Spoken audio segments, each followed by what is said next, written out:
Γεια σας και από μένα. Θα σας πω αναλυτικά πώς μπορείτε να καταθέσετε ένα φάκελο στο πρόγραμμα Detour. Ξεκινώ. Λοιπόν, όλα αυτά που θα πούμε σήμερα είναι ο σκοπός της πρόσκλησης, το χρονοδιάγραμμα, οικονομική ενίσχυση, επιλέξιμοι συμμετέχοντες, επιλέξιμοι τύποι συνεργασιών, ρόλοι και αρμοδιότητες, παραδείγματα επιλέξιμων δραστηριοτήτων, επιλέξιμες δαπάνες και κριτήρια επιλογής. Τα είπα λίγο γρήγορα γιατί ένα-ένα θα τα αναλύσουμε. Ο στόχος της πρόσκλησης αυτής είναι για τη χρηματοδοτική υποστήριξη των μικρομεσαίων επιχειρήσεων του τουριστικού τομέα. Δηλαδή, έχει σαν στόχο να υποστηρίξει συνεργασίες μεταξύ των μικρομεσαίων επιχειρήσεων που προτείνουν καινοτόμες λύσεις είτε στο επίπεδο των προϊόντων, είτε στο επίπεδο των υπηρεσιών. Λίγο πιο αναλυτικά, τι σημαίνει αυτό? Η πρόσκληση στοχεύει στην χρηματοδότηση πρωτοβουλειών που προωθούν τη βιωσιμότητα. Όταν λέμε βιωσιμότητα, εννοούμε υπεύθυνη χρήση πόρων, δηλαδή, θα λέω έτσι και ένα-δύο παραδείγματα για να καταλαβαίνουμε καλύτερα, την εξοικονόμηση του νερού, τη χρήση των λαμπτήρων LED, ηλιακά πάνελ κτλ. Τη μείωση των περιβαλλοντικών επιπτώσεων, και εκεί μπορούμε να σκεφτόμαστε την ανακύκλωση ή την κομποστοποίηση, και τουριστικές υπηρεσίες με σεβασμό στο κλίμα.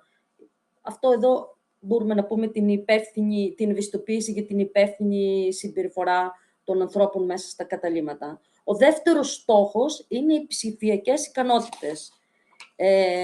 Οι ψηφιακές ικανότητες έχουν να κάνουν με τα έξυπνα εργαλεία, και έξυπνα εργαλεία μπορεί να είναι ο συγχρονισμός της διαθεσιμότητας σε πλατφόρμες, δηλαδή δύο διαφορετικές πλατφόρμες, πώς μπορούν να συγχρονιστούν, η αυτοματοποίηση των emails, δηλαδή τι κρατήσεις γίνονται μέσω των emails ή υπενθυμίσεις σε κάποια θέματα ή προσφορές.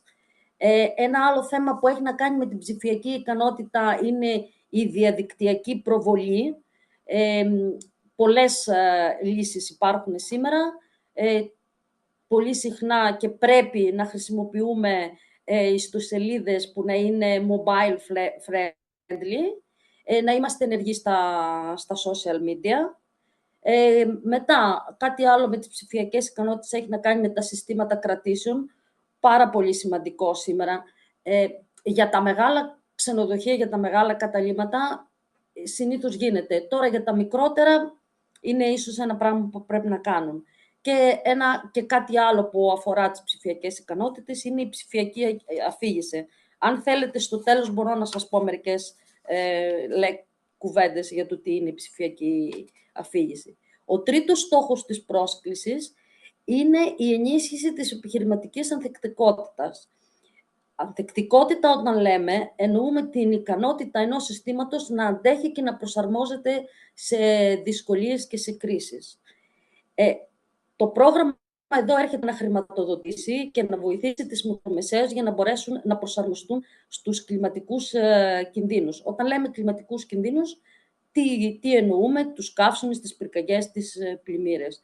Θα πρέπει δηλαδή να έχουν ασφαλίσει τις επιχειρήσεις τους για τέτοιους κινδύνους, να έχουν εκπαιδεύσει το προσωπικό τους. Ένα άλλο πράγμα που αφορά την ανθεκτικότητα είναι οι εποχιακές διακυμάνσεις και διαταραχές. Ένα παράδειγμα πολύ κοντινό μας εποχιακής διακύμανσης ήταν η COVID που περάσαμε. Θα πρέπει, για να είναι μια επιχείρηση ανθεκτική, θα πρέπει να έχει σταθερά έσοδα όλο το χρόνο. Δηλαδή θα πρέπει να εφαρμόζει τακτικές, να μην είναι μόνο στην περίοδο αυτή που λέμε σεζόν, αλλά και πριν και μετά. Επίσης, ένα άλλο πράγμα που θα πρέπει να μην είναι μονοπωλιακή, δηλαδή να μην είναι μόνο σε μία κατηγορία τουριστών, αλλά να είναι σε πολλές διαφορετικές κατηγορίες. Και θα πρέπει ενδεχομένως να δώσει και σημασία και στους εγχώριους τουρίστες και όχι μόνο να ενδιαφέρεται για τους ξένους. Ένα άλλο πράγμα που αφορά την επιχειρηματική ανθεκτικότητα είναι να υποστηρίζουν ένα τουρισμό χωρίς αποκλεισμούς και προσβάσιμο τουρισμό. Συνήθως, όταν μιλάμε για τουρισμό χωρίς αποκλεισμούς και προσβάσιμο, έρχεται στο μυαλό μας οι τουρίστες που αφορούν αυτούς που έχουν κινητικά προβλήματα. Δεν είναι όμως μόνο αυτό που θα πρέπει φυσικά να έχουμε μεριμνήσει για να μην υπάρχουν αποκλεισμοί σε αυτά τα άτομα, αλλά αποκλεισμός μπορεί να είναι και στις οικογένειες που έχουν μικρά παιδιά ή αποκλεισμός μπορεί να είναι και στους ηλικιωμένους. Θα πρέπει να φροντίζουμε να έχουμε επισκέπτες από όλες τις κατηγορίες. Το χρονοδιάγραμμα. Από τις 9 Μαρτίου υπάρχει ανοιχτή πρόσκληση που μπορεί όποιος θέλει να καταθέσει φάκελο. Η προθεσμία υποβολής αιτήσεων θα είναι μέχρι την 1η Ιουνίου. Μετά θα ακολουθήσει η περίοδος αξιολόγησης που θα είναι από 1η Ιουνίου μέχρι 12 Ιουλίου και η δημοσίευση των αποτελεσμάτων θα γίνει στις 13 Ιουλίου. Η έναρξη των έργων, όσα θα εγκριθούν, θα αρχίσουν από 1η Σεπτεμβρίου του 2016. Η διάρκεια των έργων θα είναι από 6 μήνες έως 9. Υποχρεωτικό και αυστηρό αυτό το χρονικό διάστημα. Δεν μπορεί η διάρκεια να είναι ούτε 5 μήνες, ούτε 10. Από 6 έως 9. Μία περίληψη τώρα τι περιλαμβάνει η πρόσκληση αυτή για τα συνεργατικά έργα. Ξεκινάμε από το budget των έργων. Θα πρέπει να είναι μέσα στα όρια από 15.000 ευρώ έως 25.000 ευρώ. Ούτε 14, ούτε 26. Από 15 έως 25. Είναι 100% χρηματοδοτούμενο, δεν χρειάζεται δηλαδή οι συμμετέχοντες να βάλουν ίδια συμμετοχή και είναι ένα ποσό που θα χορηγηθεί εφάπαξ. Δεν υπάρχει κάποιο ποσό στο μέλλον. Τα έργα είναι υποχρεωμένα να υποβάλλονται από μία σύμπραξη, από ένα συνεργατικό σχήμα, το οποίο θα πρέπει να αποτελείται τουλάχιστον από 2 φορείς και μέγιστο 5. Υπάρχει και ακόμα ένας περιορισμός εδώ. Θα πρέπει η μισή να είναι από μικρομεσαίες επιχειρήσεις του τουριστικού τομέα. Όταν θα έχουμε 2 φορείς, θα πρέπει ο ένας υποχρεωτικά να είναι φορέας του τουρισμού. Όταν θα έχουμε 5 το ανώτερο, θα πρέπει οι 3 να είναι φορείς μικρομεσαίες επιχειρήσεις του τουρισμού. Μία άλλη υποχρέωση θα πρέπει η μία τουριστική επιχείρηση, είτε από τις 2 είτε από τις 3 στις 5, θα πρέπει να βρίσκεται κατά μήκος των επιλέξιμων πεζοπορικών διαδρομών της δικιάς μας, που είναι ο Όλυμπος, Κίσαβος και το Μαυροβούνιο. Θα επιλεγούν για χρηματοδότηση τουλάχιστον 7 έως και 12. Γιατί λέμε αυτό? Αν είναι προτάσεις των 25 θα είναι 7. Αν υπάρχουν προτάσεις που είναι με λιγότερα χρήματα 20 ή 15, θα μπορούν να είναι και περισσότερες. Εννοείται ότι αυτές που θα επιλεγούν θα είναι αυτές που θα έχουν την υψηλότερη βαθμολογία. Στη συνέχεια θα πούμε πώς μπορεί ένα σχέδιο να πάρει βαθμολογία. Οικονομική ενίσχυση. Είπαμε ότι είναι από 15 έως 25.000 και είπαμε ότι είναι 100% χρηματοδοτούμενα. Μήπως τα λέω γρήγορα? Μ' ακούτε? Εντάξει, ναι. Εντάξει. Okay. Πώς λειτουργεί η χρηματοδότηση? Είναι εφάπαξ. Δεν απαιτείται υποβολή για κάθε μεμονωμένη περίπτωση και τα αναμενόμενα αποτελέσματα πρέπει να επιτευχθούν. Ό,τι δηλαδή θα βάλουμε στο φάκελο, ότι κάτι θα γίνει, θα πρέπει να γίνει. Πώς θα γίνει τώρα, πώς θα καταβληθεί η επιχορήγηση? 20% με την υπογραφή της σύμβασης. Όταν θα εγκριθεί το έργο, θα υπογραφεί μία σύμβαση ανάμεσα στο συνεργατικό σχήμα και στο πρόγραμμα Detour. Το 20% θα δοθεί με την υπογραφή της σύμβασης. Το 40% στο μέσον του έργου, με την υποβολή μιας ενδιάμεσης έκθεσης, και το 40% στο τέλος του έργου, πάλι με την υποβολή της τελικής έκθεσης. Κάποια πράγματα που πρέπει να γνωρίζετε που είναι σημαντικά. Τουλάχιστον το 60% του προϋπολογισμού πρέπει να διατεθεί σε μικρομεσαίες επιχειρήσεις. Μπορεί να είναι, δεν χρειάζεται υποχρεωτικά να είναι μία η μικρομεσαία επιχείρηση τουρισμού που θα το πάρει, μπορεί να είναι και 2. Αλλά οι 2 αυτές πρέπει να συμπληρώνουν το 60% του προϋπολογισμού. Θα μπορούσε να γίνει μια ερώτηση αν μπορεί να γίνει μείωση του προϋπολογισμού. Μπορεί να εφαρμοστεί μόνο στον τελευταίο εγκεκριμένο της κατάταξης, εάν δεν υπάρχουν διαθέσιμα κονδύλια. Αν δηλαδή τα διαθέσιμα κονδύλια έχουν διατεθεί για τους πριν από τον τελευταίο και για τον τελευταίο μένει, ας πούμε, 15.000, αν και έκανε ένα σχέδιο για 25, θα πάρει τις 15. Οι αιτήσεις πρέπει να υποβληθούν ή στα αγγλικά, ή στα ιταλικά, ή στα ελληνικά, ή βουλγαρικά, ή τουρκικά. Είναι οι γλώσσες των 4 χωρών που συμμετέχουν και τα αγγλικά που είναι μια διεθνής γλώσσα. Επιλέξιμοι δικαιούχοι. Ποιοι μπορεί να είναι επιλέξιμοι? Μπορεί να είναι δικαιούχοι που είναι νόμιμα εγκατεστημένες σε μία από τις χώρες του προγράμματος. Ιταλία, Βουλγαρία, Ελλάδα, Τουρκία. Και τουλάχιστον να έχει 1 χρόνο δραστηριότητας. Αν δηλαδή έχει ξεκινήσει τη δραστηριότητά του μέσα στο 2026, τον Ιανουάριο, ας πούμε, δεν μπορεί να συμμετέχει. Επίσης, για να συμμετέχει θα πρέπει να είναι μικρομεσαία επιχείρηση, μικρομεσαία με τον ορισμό που δίνει η Ευρωπαϊκή Ένωση, δηλαδή να έχει λιγότερους από 250 εργαζόμενους και κύκλο εργασιών μικρότερο από 50 εκατομμύρια. Καλά είναι, νομίζω. Επίσης, θα πρέπει να είναι σε συναφείς τομείς. Διαμονή και κάμπινγκ, υπηρεσίες εστίασης και εστιατόρια, αγροτουρισμός, αγροκτήματα, υπηρεσίες κινητικότητας και μεταφορών για τουριστικούς προορισμούς, τουριστικοί πράκτορες, τουριστικά γραφεία, πολιτιστικές και δημιουργικές δραστηριότητες, μουσεία, βιβλιοθήκη, παραστατικές τέχνες, θέατρο κτλ. Αθλητικές, ψυχαγωγικές και δραστηριότητες αναψυχές, λύσεις πληροφορικής και ενέργειας για τον τουρισμό, περιβαλλοντικές υπηρεσίες και κυκλική οικονομία για τον τουρισμό. Τα λέω λίγο γρήγορα, ό,τι θέλετε θα με ρωτήσετε στο τέλος. Επιλέξιμοι τύποι συνεργασιών. 3 διαφορετικές κατηγορίες. Η πρώτη κατηγορία είναι όλοι όσοι συμμετέχουν στο συνεργατικό σχήμα να είναι μικρομεσαίες του τουριστικού τομέα. Τουλάχιστον η μία πρέπει να έχει έδρα κατά μήκος της περιοχής, της επιλεγμένης περιοχής των ορεινών μονοπατιών της περιοχής μας, Όλυμπος, Κίσαβος και Μαυροβούνι. Η δεύτερη κατηγορία μπορεί να είναι μία μικρομεσαία του τουρισμού και άλλη μία οντότητα που να είναι σχετική με τον τουρισμό.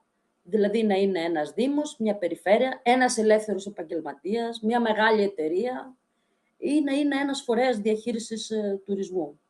Η τρίτη κατηγορία μπορεί να είναι μία μικρομεσαία του τουρισμού και ένας εταίρος που να είναι από άλλους τομείς. Όταν λέμε άλλους τομείς, μπορεί να είναι πολιτισμός, μπορεί να είναι αγροδιατροφή, μπορεί να είναι ψηφιακός, μπορεί να είναι κλωστοϊφαντουργία ή πληροφορική, οι οποίες πρέπει να αποδεικνύει ο νόμος τη σχέση τους με τις άλλες τουριστικές επιχειρήσεις. Να δώσω ένα παράδειγμα εδώ πέρα της αγροδιατροφής, να είναι ένας προμηθευτής τροφίμων.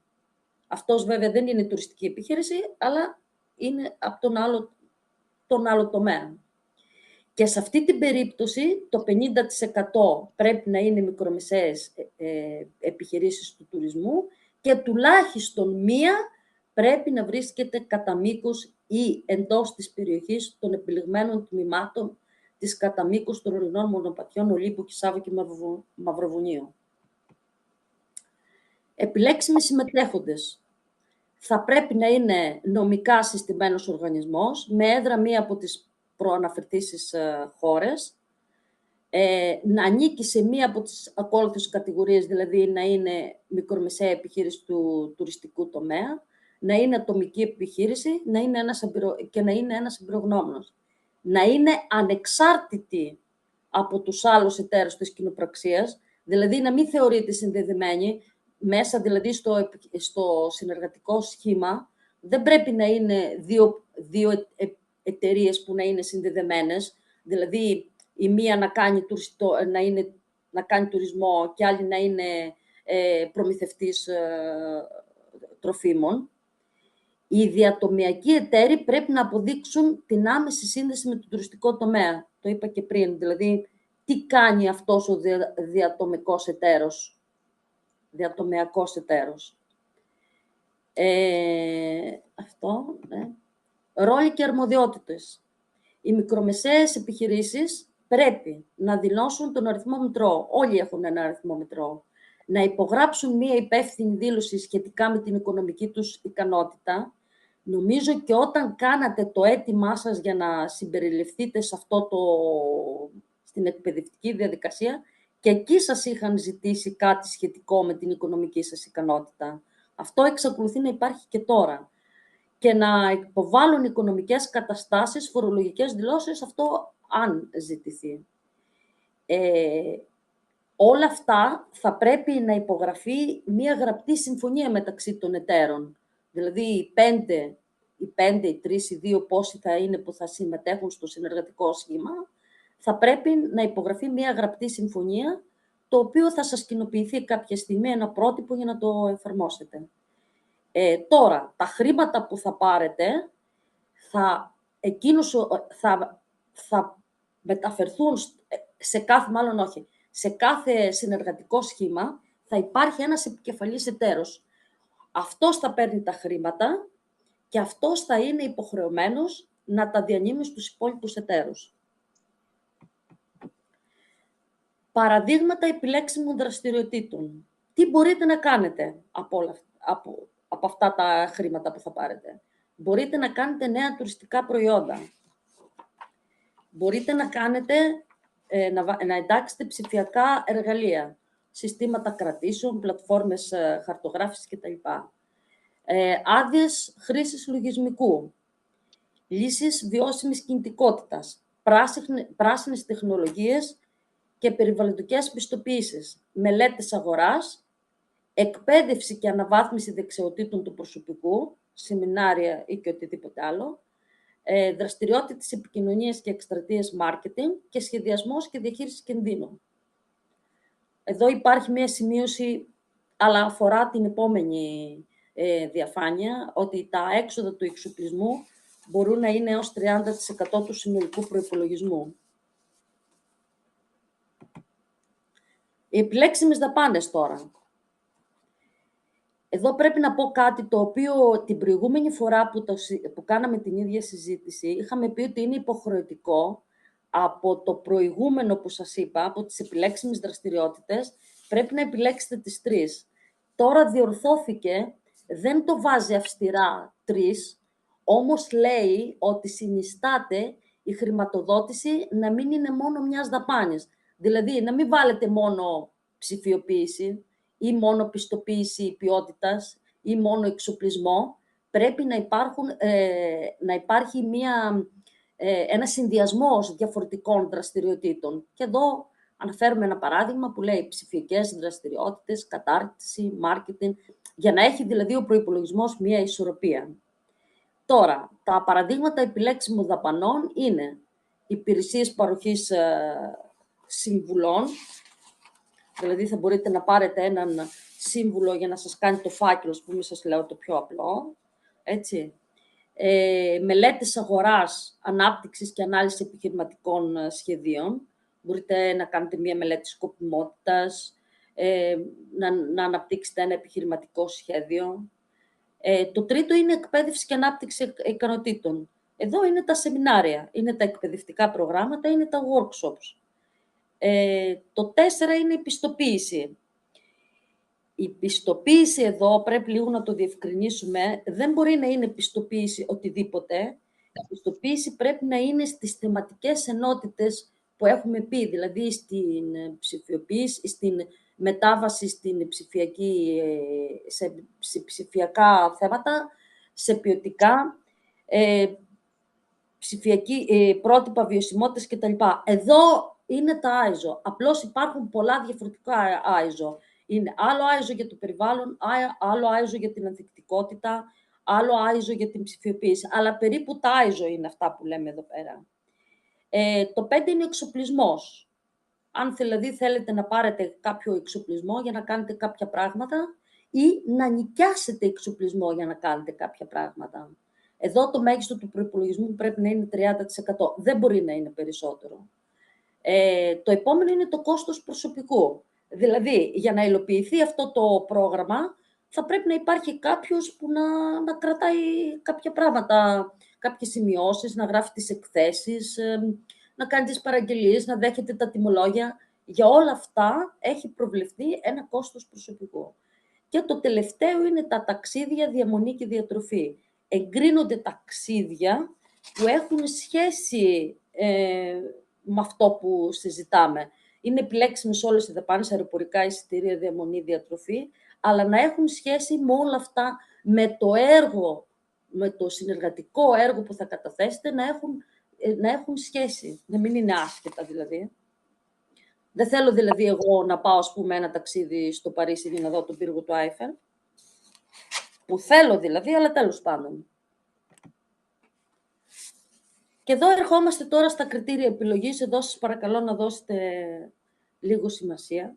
Θα τα πω μία γρήγορα και μετά θα έρθω και θα κάνω μία μικρή ανάλυση για το καθένα. 4 τα κριτήρια επιλογής. Συνάφεια, ποιότητα, σκοπιμότητα, αντίκτυπος. Το κάθε ένα βαθμολογείται με άριστα το 5 και με ελάχιστο το 3, που σημαίνει ότι αν πάρετε και στα 4 την μίνιμουμ βαθμολογία το 3, θα πάρετε 3, 4, 12 βαθμούς. Αν πάρετε το άριστα, θα πάρετε 20 βαθμούς. Τι γίνεται τώρα? Στα συνεργατικά σχήματα τα οποία θα συμμετέχουν άτομα που έχουν πάρει μέρος στην εκπαιδευτική διαδικασία, θα μπορούν να πάρουν ένα βαθμό επιπλέον. Εικονικά λέμε, αν σε ένα συνεργατικό σχήμα πάρουν μέρος 5 άτομα και είναι και τα 5 που έχουν περάσει την εκπαιδευτική διαδικασία και πάρουν άριστα και στα 4 που προανέφερα, θα πάρουν 25 βαθμούς. Τώρα, να σας αναλύσω λίγο τι είναι η συνάφεια. Εδώ θέλω να προσέξετε πάρα πολύ, γιατί από εδώ θα κριθεί η βαθμολογία σας, γιατί για να επιλεγούν όσοι αυτοί που θα καταθέσουν έτοιμα για να χρηματοδοτηθούν, πρέπει να υπάρχει μια βαθμολογία. Ποιος θα είναι πρώτος, ποιος θα είναι δεύτερος, ποιος θα είναι... Με κάποιο τρόπο δηλαδή πρέπει να επιλεγούν οι 7 ή οι 12. Το πρώτο κριτήριο, η συνάφεια, θα πρέπει εδώ να κάνετε μία περιγραφή που να έχει σχέση με τον αργό τουρισμό, την καινοτομία, την αειφορία, την ψηφιοποίηση ή τον μετριασμό των κινδύνων. Όταν λέμε αργό τουρισμό, δεν εννοούμε με τίποτα τον μαζικό τουρισμό, εννοούμε τον τουρισμό που άλλος θα έρθει να καθίσει σε μία περιοχή και να πάρει κάποιες εικόνες από τα αυθεντικά πράγματα που υπάρχουν σε αυτόν τον τόπο και να πάρει μέρος και σε διάφορες εκδηλώσεις και σε κάποιες τοπικές δραστηριότητες. Η καινοτομία τώρα, τι μπορεί να είναι η καινοτομία? Η καινοτομία μπορεί να είναι νέες εμπειρίες. Δηλαδή, κάνουμε, ας πούμε, ένα γαστρονομικό τουρισμό σε μια περιοχή που δεν υπάρχει.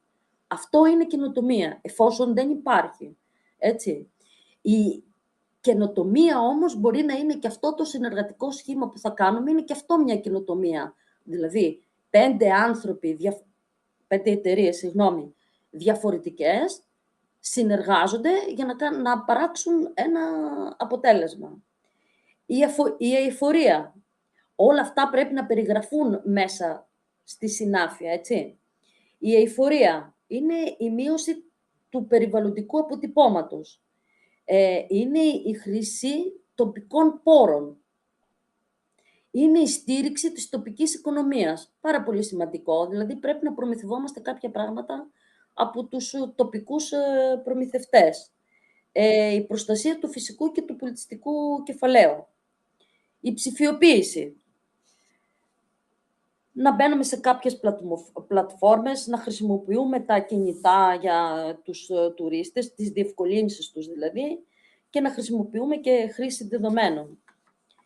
Τώρα, ο μετριασμός των κινδύνων Είπαμε και όταν σας το ανέφερα πριν για τον κίνδυνο, είναι οι πυρκαγιές και οι πλημμύρες και αυτά.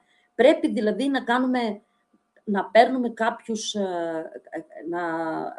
να παίρνουμε κάποια μέτρα και να εκπαιδεύουμε και το προσωπικό που δουλεύει για μας τι μπορεί να κάνει σε αυτούς τους κινδύνους. Το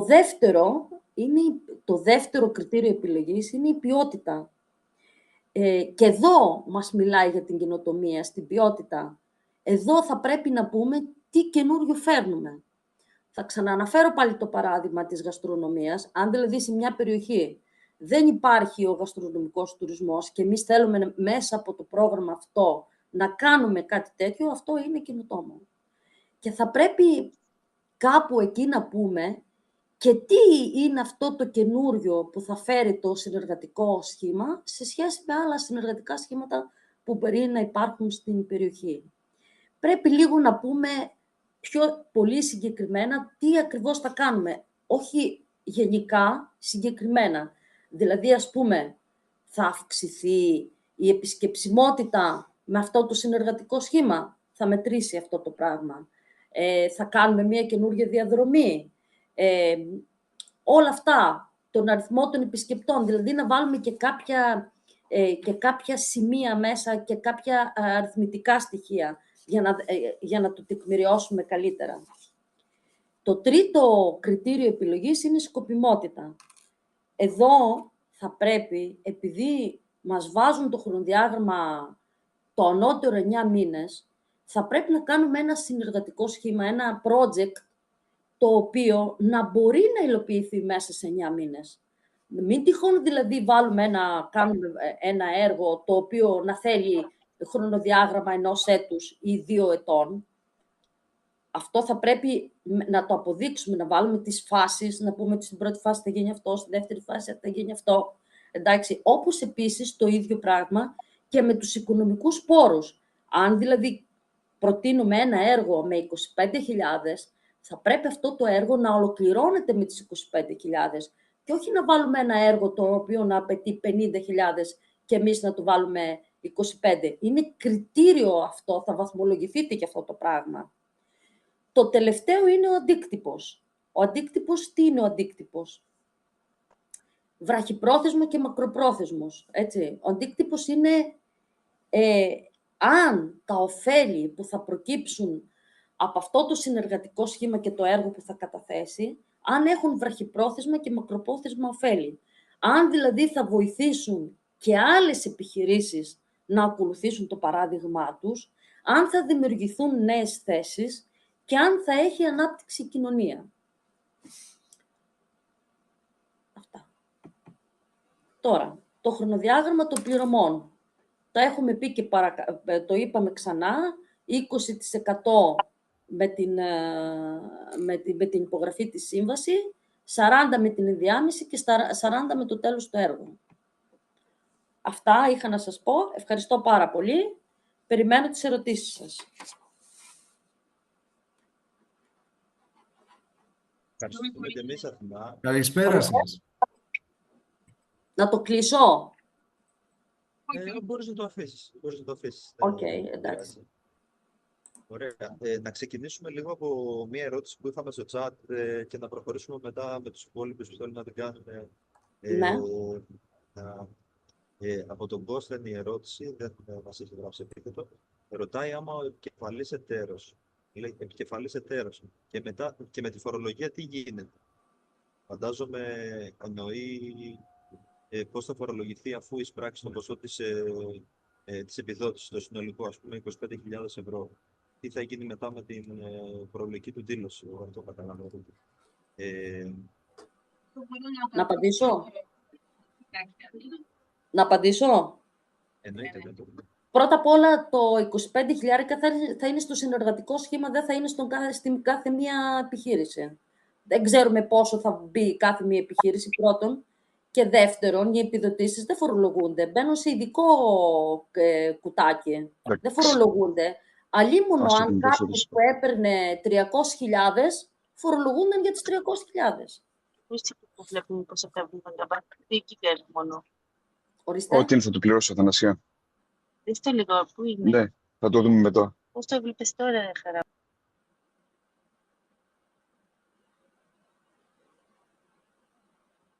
Κάποιος είχε μάλλον ανοιχτό το μικρόφωνο του για λίγο. Έχει Ναι. κάποιος άλλος κάποια ερώτηση? Ναι, μπορώ να ρωτήσω. Ο Γιώργος Κομπλάνας. Γεια χαρά. Καλησπέρα, κύριε Γιώργο. Καλησπέρα Ορίστε. σας. Το είδος των επιχειρήσεων που μπορούν να συμμετέχουν έχουν περιορισμό.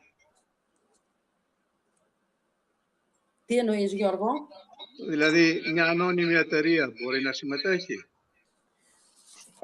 Κοίταξε, η κάθε μία εταιρεία φορολογικά έχει έναν κωδικό που την κρίνει αν είναι τουριστική ή όχι. Αν Ναι. είναι, μπορεί. Γιατί να μην μπορεί. Ένα ξενοδοχείο το οποίο είναι ανώνυμη εταιρεία.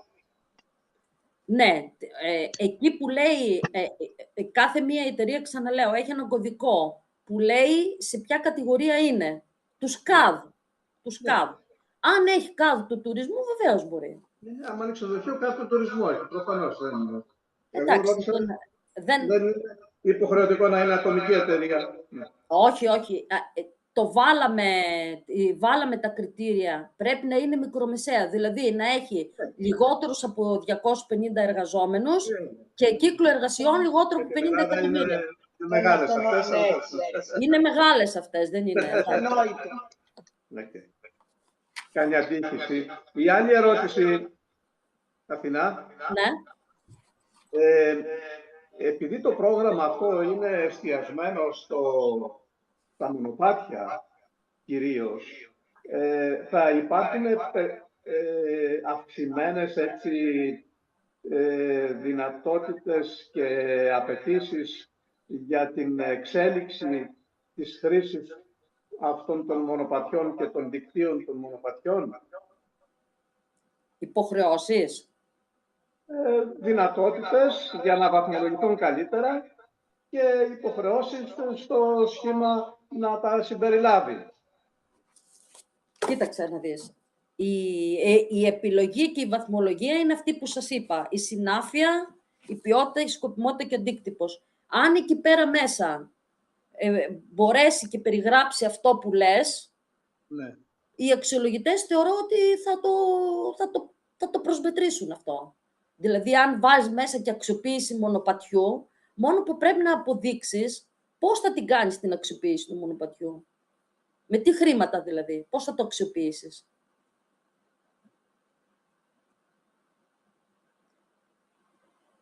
Αυτό δεν με ρώτησες ή κάνω λάθος. Γιώργο, μ' ακούς? Έγινε κάτι? Εγώ δεν σας ακούω? Όχι, μάλλον δεν είναι συνδεδεμένος άλλο. Τώρα μ' ακούς? Ναι, τώρα σ' ακούω, ναι. Οκ. Λοιπόν, επειδή τα μονοπάτια είναι καλά, από ό,τι άκουσα η περιφέρεια θα χρηματοδοτήσει για να ανοίξουν, αλλά δεν ξέρω αν θα μπορέσει να κάνει και αυτό που θα ήταν χρήσιμο για μας, δηλαδή την προβολή προς τους πιθανούς επισκέπτες μέσω των δικτύων που μπορεί να περπατήσει κανένας μέσω drone, την επισκόπηση των μονοπατιών και γενικότερα την παροχή πληροφοριών. Αυτού του είδους την ενέργεια σκοπεύουμε να τη βάλουμε μέσα. Δηλαδή και ιδιαίτερα στο κομμάτι αυτό που είναι το προς το νότιο τμήμα, το οποίο είναι και μεγάλο και παρθένο και λιγότερο έτσι χρησιμοποιούμενο προς το παρόν. Προς το Πολυδέντρι και το Σκλήθρο.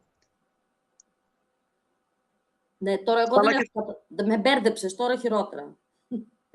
Η χρήση drone, ας πούμε, μπορούμε να πάρουμε ένα drone και να κάνουμε την επισκόπηση, την aerial, από τον αέρα των μονοπατιών και να τα ακολουθήσουμε και να μπορούμε να βλέπουμε ταυτόχρονα και τις επιχειρήσεις και τις δυνατότητες και όλα τα υπόλοιπα στοιχεία της περιοχής. Εντάξει, εγώ δεν βλέπω. Σαν πληροφοριακό υλικό, ναι. Ψηφιοποίηση δηλαδή των δυνατοτήτων χρήσης των μονοπατιών και ανάπτυξης της περιοχής μέσω αυτών, με ανθρώπους οι οποίοι θα έρχονται για περιπατητικό τουρισμό. Γιατί αυτό αφορά κυρίως το πρόγραμμα από ότι έτσι ξεκίνησε. Για το δικό μας αυτή πρόγραμμα λέμε τώρα, για τον Detour. Ναι, γι' αυτό. Αυτή η ενέργεια που λέτε, φαντάζομαι ότι μπορεί να μπει κάτω από την ομπρέλα της προβολής της περιοχής και των πεζοπορικών μονοπατιών, Ναι, έτσι. και να συνεισφέρει ως προβολή της περιοχής και των δυνατοτήτων που έχει. Σωστό. Θεωρώ ότι θα μπορούσε να ενταχθεί στα πλαίσια του έργου, εφόσον το επιχειρηματολογήσετε καλά και μπορείτε να το εντάξετε κάτω από τις κατηγορίες της σκοπιμότητας και της καινοτομίας πιθανώς. Ευχαριστώ. Άγγελε, βλέπεις το chat. Ναι. Έχουμε μία ερώτηση από τον κύριο Άκη Κοντούλη. Γράφει σε ένα slide, είχατε γράψει κάτι για τις ατομικές επιχειρήσεις. Μπορείτε να δώσετε παραπάνω πληροφορίες? Είναι λίγο... Οι ατομικές επιχειρήσεις μπορούν να μπουν, αλλά πρέπει να έχουν νομική οντότητα. Δηλαδή, πρέπει να έχουν, όχι άδεια λειτουργίας, πρέπει να έχουν στην εφορία έναρξη. Μπορούν να μπουν οι ατομικές επιχειρήσεις. Δεν υπάρχει πρόβλημα. Ναι. Δεν ξέρω αν θέλετε να γίνετε λίγο πιο συγκεκριμένο στην ερώτησή σας. Γενικά, οι ατομικές επιχειρήσεις και, για παράδειγμα, ένα συνοδός βουνού, εννοείται ότι μπορεί να συμμετέχει. Από εκεί και πέρα δεν ξέρω. Θέλετε να γίνετε λίγο πιο συγκεκριμένος ίσως? Να περάσουμε στην επόμενη. Καλησπέρα. Μπορεί κάποιος φορέας τουρισμού να υποβάλει αίτηση σε 2 συνεργατικά σχήματα? Όχι. Όχι, δεν μπορεί. Ωραία, είναι ξεκάθαρο αυτό. Ναι. Έχουμε τώρα ο κύριος Ιπποκράτης. Καλησπέρα, εκπροσωπώ την επιχείρηση Πετάσος Travel, ένα γραφείο επιστοποιημένου βιώσιμου τουρισμού με έδρα το Ηράκλειο. Οι δραστηριότητες που κάνει, αν έχετε έδρα στις περιοχές δραστηριοποίησης του προγράμματος, θα χαρούμε πολύ να επικοινωνήσετε. Αυτό αφορά τους συμμετέχοντες, ότι θα ήταν διατεθειμένος να συμμετέχει σε ένα συνεργατικό σχήμα ο εκπρόσωπος της Πετάσος Travel. Αυτό μπορούν να το διαβάσουν οι συμμετέχοντες. Έχουμε κάποια άλλη ερώτηση από εσάς σε σχέση με το... Θα ήθελα, Άγγελε, Ηλίας Ευσταθίου. Ορίστε. Χαίρετε κύριε Ηλία. Καλησπέρα σε όλους σας. Πάρα πολύ ωραία.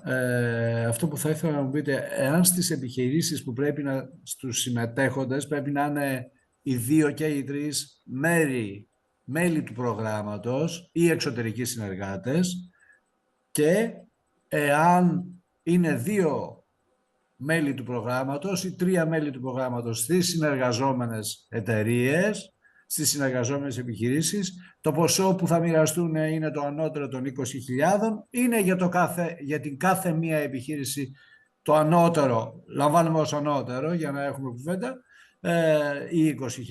Η κάθε μία δηλαδή θα επιδοτηθεί με 20.000 ή τις 20.000 θα διανεμηθούν δια το πόσες εταιρείες θα είναι στο σχήμα. Ωραία. Όχι, το ποσό των maximum 25.000 ευρώ αφορά το συνεργατικό σχήμα. Ωραία.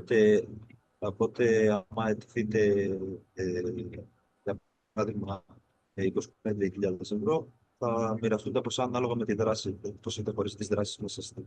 Πολύ ωραία. Ο καθένας το ποσοστό. Ωραία. Άρα οι εξωτερικοί συνεργάτες, δηλαδή η δικιά μου επιχείρηση που μπορεί να συνεργαστεί με ένα γραφείο που δεν είναι μέρος του προγράμματος ή με ένα γραφείο που πρέπει να είναι μέλος του προγράμματος ή μια άλλη εταιρεία που είναι μέλος του προγράμματος. Τι εννοείς μέλος του προγράμματος? Όπως είμαστε εμείς, είμαστε 22 εταιρείες, πόσες επιχειρήσεις είναι? Δηλαδή για να κάνεις συνεργασία πρέπει εγώ με μία από τις εταιρείες τις οποίες είναι εγκεκριμένες στην Detour. Όχι, δεν είναι απαραίτητο για να κάνεις ένα συνεργατικό σχήμα να είναι κάποιος έτσι όπως το λες εσύ τέλος πάντων, εννοείς να έχουν περάσει εκπαιδευτική διαδικασία. Αυτό εννοείς. Έτσι ακριβώς. Ναι. Δεν είναι απαραίτητο. Μπορεί να βρεθούν 5, 2, 3, όποιο συνεργατικό σχήμα, αριθμό εταιριών θέλουν, από 2 έως 5, και δεν χρειάζεται κάποιος από αυτούς να έχει περάσει την εκπαιδευτική διαδικασία. Απλώς δεν θα πάρουν τον επιπλέον βαθμό. Αλλά αυτό δεν σημαίνει ότι αυτοί που πέρασαν την εκπαιδευτική διαδικασία θα πάρουν άριστα σε όλα τα άλλα. Όλα είναι θέμα περιγραφής και τι project θα κάνεις. Εκείνο το οποίο πρέπει υποχρεωτικά όμως, θα πρέπει οι μισοί να είναι στον τουρισμό, να έχουν δηλαδή ΚΑΔ του τουρισμού, να το λέμε έτσι, ΝΑΤΣΕ λέγεται τώρα εδώ, γιατί είναι ευρωπαϊκό πρόγραμμα, έτσι, να είναι στον τουρισμό οι μισοί, όταν είναι 2 να είναι 1 του τουρισμού και όταν είναι 5 να είναι 3, και επιπλέον να είναι στην περιοχή ζώνης αυτή την επιλέξιμη τη δική μας του Detour. Αυτό. Ο άλλος μπορεί να είναι και από την Πελοπόννησο. Δεν μας ενδιαφέρει. Αν δραστηριοποιείται όμως εδώ, μπορεί να έρθει με σένα και να κάνει ένα συνεργατικό σχήμα. Πολύ ωραία. Κατατοπιστικότατη. Ευχαριστώ. Να πάρω πάσα από αυτό που είπε η Αθηνά. Επιχειρήσεις που παρέχουν δραστηριότητες όπως ή ας πούμε συνοδεύουν ατομικές επιχειρήσεις, μπορεί και να μην είναι εγκατεστημένες στην περιοχή του έργου, αλλά να έχουν αποδεδειγμένη δράση στην περιοχή του έργου. Μπορούν και αυτοί να συμμετάσχουν ως lead partner σε ένα συνεργατικό σχήμα. Από εκεί και πέρα ένα ξενοδοχείο σαν lead partner πρέπει να είναι στην περιοχή του έργου για να συμμετάσχει. Δεν ξέρω αν είναι κατανοητός. Εδώ μία ερώτηση υπάρχει, δεν πρόλαβα να τη δω. Η αξιολόγηση από πού θα γίνει, να απαντήσω? Η αξιολόγηση θα γίνει από 2 ανεξάρτητους αξιολογητές που δεν έχουν σχέση με το πρόγραμμα και θα προσληφθούν από τον Detour για αυτόν τον λόγο.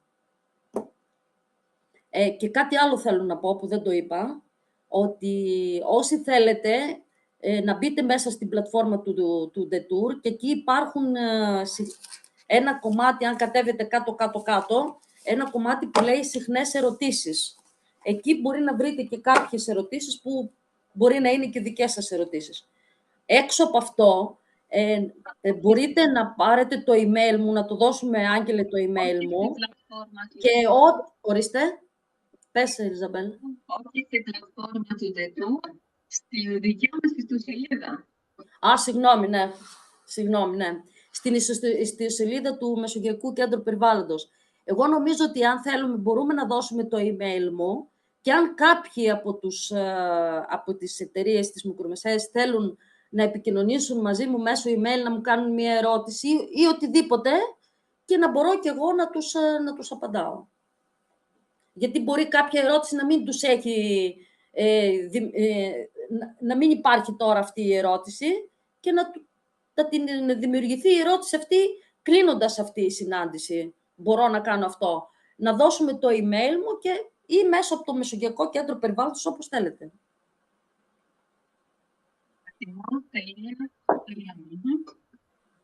Πώς? Ναι. Επειδή δεν ακούγεσαι καλά, Ιζαμπέλ, Άγγελε, δεν το λες εσύ καλύτερα? Λοιπόν, σας... Γράψτε στο chat καλύτερα, στο chat γράψτε. Έχω βάλει ήδη στο chat το link που σας ανακατευθύνει στη σελίδα του Μεσογειακού, που μπορείτε να βρείτε και το κείμενο ολόκληρης της πρότασης, όπως και την αίτηση για χρηματοδότηση. Και τώρα θα βάλουμε και το email της Αθηνάς, όποιος θέλει να έχει απευθείας επικοινωνία μαζί της για... το έκανες ήδη. Οκ, ωραία. Έχουμε κάποια άλλη ερώτηση από κάποιον άλλον? Ο Νεκτάριος θέλει κάτι να ρωτήσει. Ναι, και εγώ, Αθηνά, θέλω να ρωτήσω κάτι μετά. Ναι. Μπορείτε αυτές τις πληροφορίες να τις στείλετε με email, γιατί στο chat με το που κλείσουμε θα χαθούν. Εννοείται, πάντως στο chat αυτό που έστειλα είναι ένα link απλά της σελίδας του Μεσογειακού. Ναι, απλά με το που κλείσουμε και βγει θα χαθεί. Οπότε ό,τι είναι σε σχέση με αυτό, ένα email για να το κρατήσουμε και να ανατρέξουμε. Εννοείται. Θα το στείλω σε όλους σας, Νεκτάρια. Όπου μπορείτε να δείτε το κείμενο ολόκληρης πρότασης και γενικά και συχνές ερωτήσεις που είναι απαντημένες. Ωραία. τα πάντα. Άρα, με την ευκαιρία, εγώ τώρα φαντάζομαι, βέβαια, θα έχει απαντηθεί κάπου, έχασα το σήμα. Ταξίδια, διαμονή, διατροφή έχει να κάνει και με τα ταξίδια, ας πούμε, για να σε τουριστικά, ας πούμε, σε εκθέσεις τουρισμού. Σωστά. Ναι, βεβαίως, ναι. Okay. Και για, πώς το λένε, για να κινηθείς στο πεδίο και να οργανώσεις είτε τα μονοπάτια είτε πώς θα συνδυέσεις με τις δραστηριότητες, και αυτά τα έξοδα καλύπτονται. Για ξανακάνει την ερώτηση. Το να κινηθείς εκεί πέρα, στο μονοπάτι κατά μήκος, ας πούμε, της περιοχής δράσης, τα έξοδα μετακίνησης, διαμονής, διατροφής, για να οργανώσεις και να συντονίσεις το τελικό τουριστικό πακέτο που θες να βγάλεις, καλύπτονται. Εδώ το ταξίδι, όταν κάνεις ένα ταξίδι, είναι τα αεροπορικά εισιτήρια για να πας, το ξενοδοχείο για να μείνεις και η διατροφή. Αυτό που λες εσύ τώρα είναι κάτι άλλο. Είναι ότι θες να κάνεις... Θέλεις να αναπτύξεις ένα τουριστικό προϊόν και να συνδέσεις και δραστηριότητες, μονοπάτια, κάποιες επιχειρήσεις. Εννοείται ότι θα πρέπει να κάνεις κάποια διασδόσεις, ας πούμε. Να επισκεφτείς τα μέρη, να συντονίσεις, να οργανώσεις.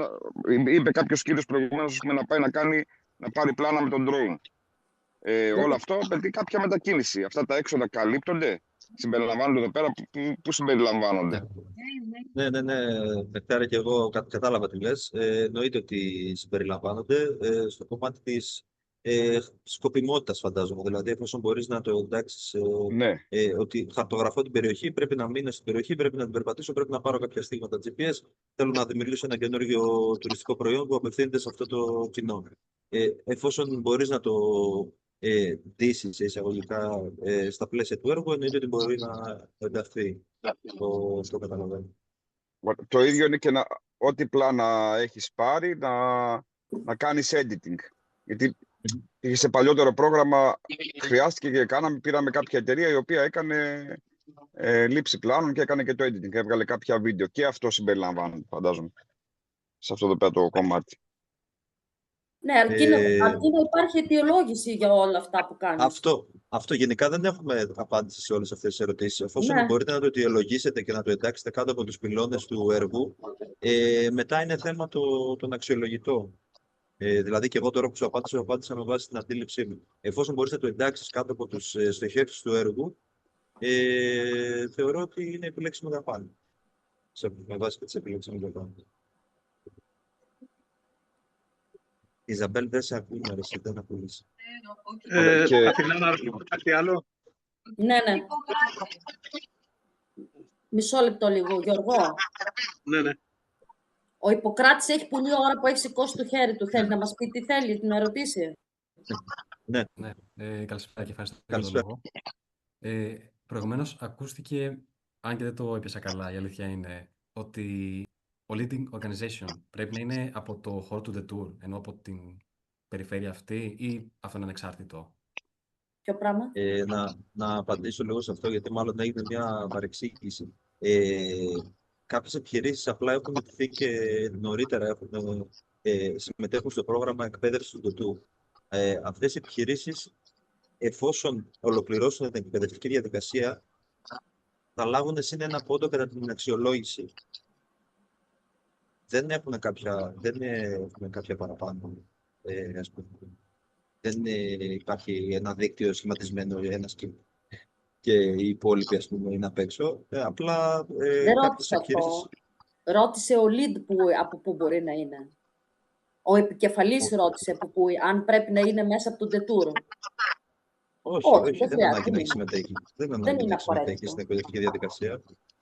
Μπορεί να είναι μια επιχείρηση που τώρα είδε το έργο και οραματίζεται κάτι που αφορά το πεζοπορικό ποδηλατικό τουρισμό στην περιοχή του Ολύμπου, του Κισάβου και του Μαυροβουνίου.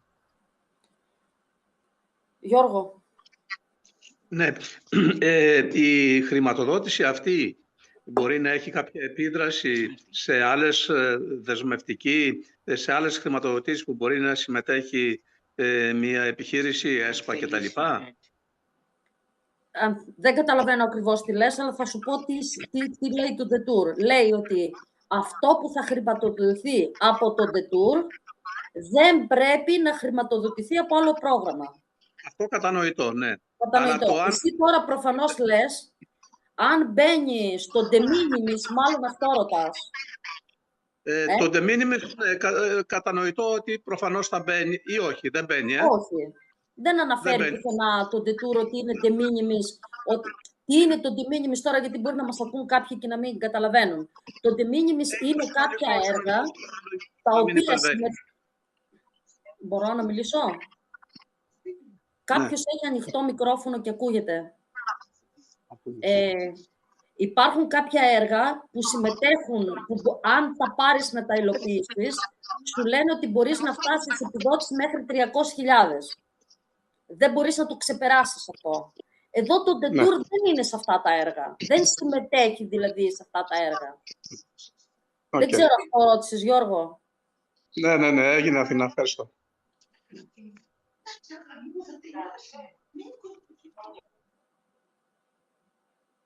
Κάποιος άλλος κάτι?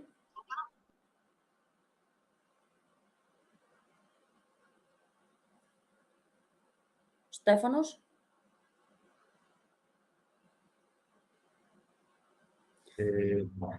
Ωραία. Δεν φαίνεται να έχουμε κάποια άλλη ερώτηση. Σε κάθε περίπτωση μπορείτε να στείλετε. Άγγελε, εγώ θέλω να καταθέσω δύο προβληματισμούς. Γεια σου, Νίκο. Ορίστε, ναι. Καταρχήν, καλησπέρα σε όλους. Ήθελα να καταθέσω, περισσότερο δύο προβληματισμούς. Ένα, αν μπορεί να αλλάξει η σύνδεση της χρηματοδότησης, που μιλάτε για 3 στάδια, 20-40-40, κάνοντας τούμπα με το 40-40-20, και για ποιο λόγο? Γιατί πλέον η αγορά, όπως ξέρουμε όλοι μας, πλέον δουλεύει με μετρητής. Άρα θα ήταν πολύ πιο εύκολο για τον καθένα μας, και ειδικά σε αυτούς τους οικονομικούς χρόνους και καιρούς που περνάμε, να υπήρχε το μεγαλύτερο ποσό στην αρχή και στο τέλος, αφού ούτως ή άλλως τα χρήματα αυτά θα δοθούν σε προτάσεις οι οποίες θα αξιολογηθούν. Αυτό το καταθέτω σαν προβληματισμό και από εκεί και πέρα εσείς το βλέπετε. Το δεύτερο, το οποίο εγώ διατηρώ τις επιφυλάξεις και τις καταθέτω κιόλας, είναι ότι αναφέρατε ότι θα μπορούν να μπουν ξένες επιχειρήσεις πέραν της συγκεκριμένης περιοχής, ας πούμε στην ευρύτερη περιοχή της περιφέρειας της Ιταλίας. Εγώ αυτό που θα ήθελα όμως ήταν, και αν προβλέπετε, αυτές οι επιχειρήσεις οι οποίες μπορεί να είναι, να έχουν ή να αναλύουν ή να καταθέτουν την σχέση με την περιοχή, την εμπειρία ή τη γνώση της περιοχής. Για ποιον λόγο το λέω αυτό? Γιατί έχουμε δει προγράμματα τα οποία δυστυχώς έρχονται ξένες επιχειρήσεις από άλλα μέρη, τα οποία παίρνουν τους τίτλους εντοπιότητας, και φυσικά από εκεί και πέρα η δράση και η λειτουργία τους δεν βρίσκεται καν στην περιοχή. Άρα θεωρώ ότι θα πρέπει να αποδεικνύεται στο συνεργατικό σχήμα η ξένη επιχείρηση ότι πράγματι θα λειτουργήσει, και με κάποιους τρόπους να δεσμεύεται ότι θα συνεργαστεί πραγματικά και θα λειτουργήσει υπέρ αυτής της συγκεκριμένης περιοχής της οποίας συζητάμε, της περιφέρειας της Αλίας.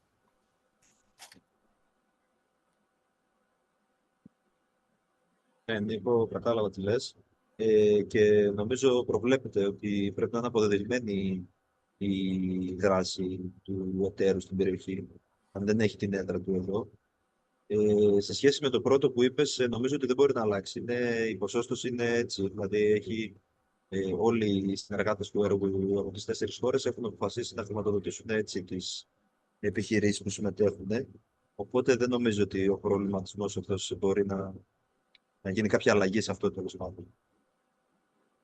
Δεν ξέρω αν θέλει να προσθέσει κάποιος, Αθηνά, κάτι, Ιζαμπέλ. Όχι, κοίταξε να δεις. Αυτά είναι, πρώτα απ' όλα δεν είναι το πρόγραμμα, δεν είναι ούτε τοπικό ούτε εθνικό. Είναι διακρατικό. Και εφόσον το Detour βάζει τους περιορισμούς 20-40-40, είναι 20-40-40. Εγώ όμως θέλω να πω και κάτι άλλο, ότι είναι ευτύχημα ότι με την υπογραφή της σύμβασης δίνει το 20%. Ξέρω, είναι δύσκολες εποχές κτλ, αλλά πρέπει να λάβετε υπόψη σας ότι υπάρχουν έργα τα οποία το ολοκληρώνεις, το πληρώνεις και μετά παίρνεις τα χρήματα. Και μια και γνωρίζω πάρα πολύ καλά το leader είναι η πρώτη φορά που δίνει προκαταβολή και πάλι με δηλαδή για να σου δώσει προκαταβολή... Αθηνά, δυναμώνεις λίγο τη φωνή ή πηγαίνεις πιο κοντά, δεν ακούγεσαι. Εγώ δεν ακούγομαι, δεν το πιστεύω, τέλος πάντων. Και το leader που γνωρίζω πάρα πολύ καλά, για να σου δώσει την προκαταβολή, βάζει τέτοιους περιορισμούς που δεν ξέρω πώς τους αντέχουν. Οπότε εδώ το πρόγραμμα με το που υπογράφεις, δηλαδή αυτό θα γίνει ας πούμε στα μέσα Αυγούστου ας πούμε, παίρνεις το 20%. Και αν είσαι και γρήγορος, κάνεις και την έκθεση, την ενδιάμεση και παίρνεις και το άλλο 40. Εγώ θεωρώ ότι... Αυτά.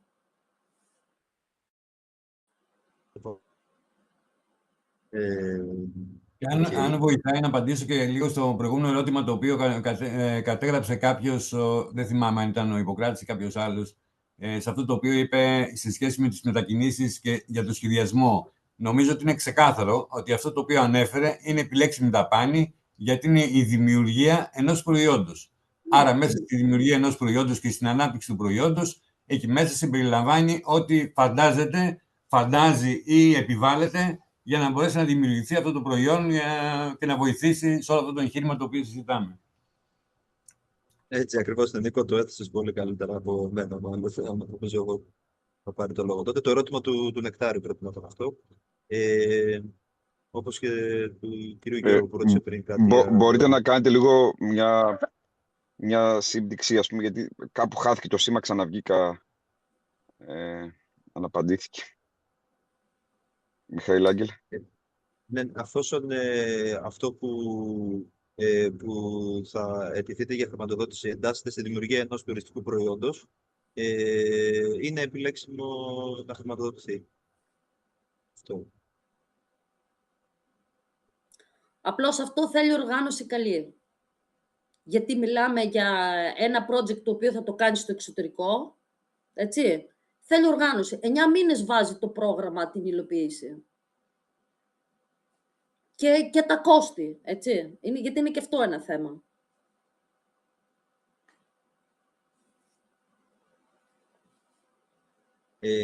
Γενικά κάτι που μπορεί να μην υπόθηκε κατά την παρουσίαση της Αθηνάς είναι για οποιαδήποτε πράξη χρειάζονται παραστατικά και αποδεικτικά. Δηλαδή, ας πούμε, άμα βγεις στο πεδίο για να καταγράψεις, λέμε για παράδειγμα, μία διαδρομή και να λάβεις πλάνα με πιθανόν χρήση drone, για να δημιουργήσεις ένα τουριστικό προϊόν. Όλα αυτά πρέπει να υπάρχουν αποδεικτικά, τα οποία εφόσον θα πάρεις τα χρήματα και τα πραγματοποιήσεις, να μπορείς να αποδείξεις ότι έγιναν για αυτό το σκοπό. Για αυτό που είχες αιτηθεί, για χρηματοδοτήσεις. Εννοείται ότι εφόσον μιλάμε για πρόγραμμα, εννοείται ότι ό,τι κάνεις, ό,τι καταθέτεις, το σχέδιο που θα καταθέσεις, το project που θα καταθέσεις, όλα για να τα πάρεις τα χρήματα συνοδεύονται από τιμολόγια. Δεν γίνεται αλλιώς. Βέβαια, δεν διάβασα πουθενά στο φάκελο υποψηφιότητας, αν θέλει προσφορές. Δεν το διάβασα αυτό πουθενά. Δηλαδή, ας πούμε, θα καταθέσεις εσύ θες να κάνεις, ας πάρω το πιο εύκολο, το ταξίδι, να κάνεις ένα ταξίδι στο εξωτερικό, να επισκεφτείς μια έκθεση, έτσι. Και βάλεις εσύ και ένα ποσό 5.000. Δεν θέλει, ας πούμε, μια προσφορά από ένα ταξιδιωτικό πρακτορείο που να λέει τόσο τα εισιτήρια, τόσο διαμονή, τόσο διατροφή, τόσο τι άλλο θα κάνεις κτλ. Το βάζεις μόνο. Όταν όμως το πραγματοποιήσεις, εννοείται ότι μετά... Πιο πριν, εσύ, που σου έφυγε σήμερα. Δεν άκουσα, Γιώργο. Ναι, στην προηγούμενο. Τέλος πάντων, έτσι, τώρα δεν έτσι. Γιώργο, sorry, Αθηνά μου.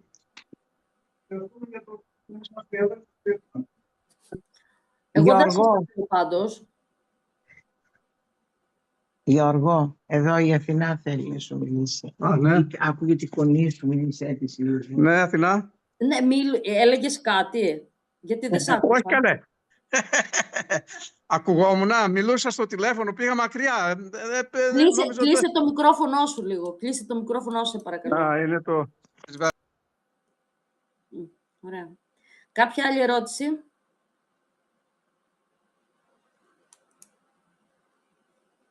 Ωραία. Από ό,τι φαίνεται δεν έχουμε κάποια άλλη ερώτηση. Okay. Θα προωθήσω σίγουρα θα σας ανακατευθύνω βασικά στο site του Μεσογειακού που υπάρχει ολόκληρη πρόταση και μπορείτε να την διαβάσετε και να την αξιολογήσετε, όπως και η αίτηση. Και από εκεί και πέρα έχετε αυτή τη στιγμή στο chat φαίνεται το email της Αθηνάς, είναι το πρώτο τελευταίο μήνυμα που μπορείτε να το κρατήσετε για τυχόν παραπάνω απορίες σε σχέση με την πρόταση. Εννοείται μπορείτε να επικοινωνήσετε και με το Μεσογειακό στα email του Μεσογειακού. Και άμα δεν έχουμε κάποιον άλλο που θέλει μια ερώτηση της τελευταίας στιγμής, θα μπορούσαμε να κλείσουμε.